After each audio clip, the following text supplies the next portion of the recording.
નમસ્કાર, આપ જોઈ રહ્યા છો નેશન પ્લસ ન્યૂઝ. હું છું આપની સાથે વિભિક્ષા પરમાર.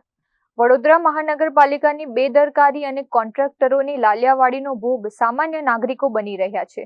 ગત 2 જૂનના રોજ કરોડિયા ઉંડેરા રોડ પર વગર ચેતવણી બોર્ડ કે બેરિકેડના ખોદાયેલા ખાડામાં કાર ખાબકતા ભારે નુકસાન વેઠનાર કૃણાલ પટેલે હવે પાલિકા તંત્ર સામે કાયદાકીય મોરચો માંડ્યો છે. વડોદરાના ઉંડેરા વિસ્તારમાં રહેતા કૃણાલ પટેલ ગત 2 જૂનના રોજ પોતાની કાર લઈને કરોડિયા ઉંડેરા રોડ પરથી પસાર થઈ રહ્યા હતા.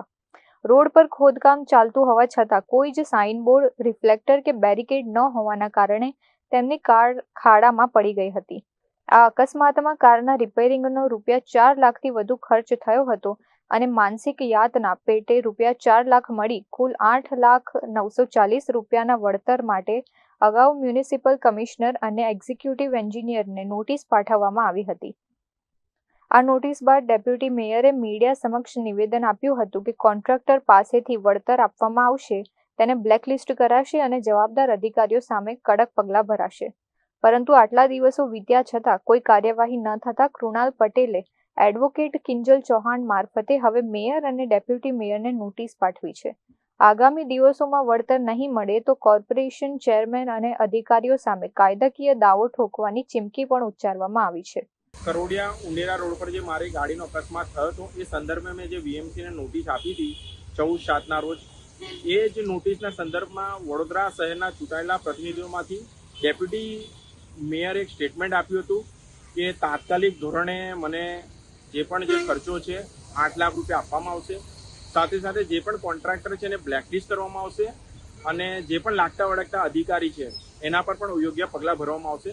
પરંતુ આજ દિન સુધી ડેપ્યુટી મેયર તરફથી કોઈ પણ કાર્યવાહી કરવામાં આવી નથી.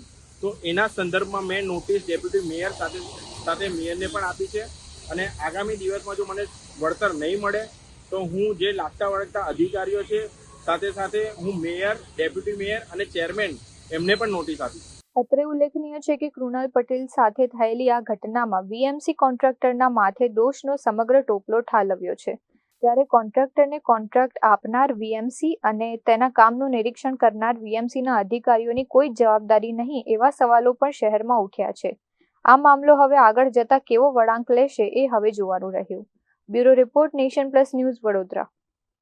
સમાચારોના સતત અપડેટ મેળવવા માટે અમારી નેશન પ્લસ ન્યૂઝની યુટ્યુબ ચેનલને સબસ્ક્રાઇબ કરો, બેલ આઇકન દબાવો અને જોડાયેલા રહો ફેસબુક, ઇન્સ્ટાગ્રામ અને ટ્વિટર પર.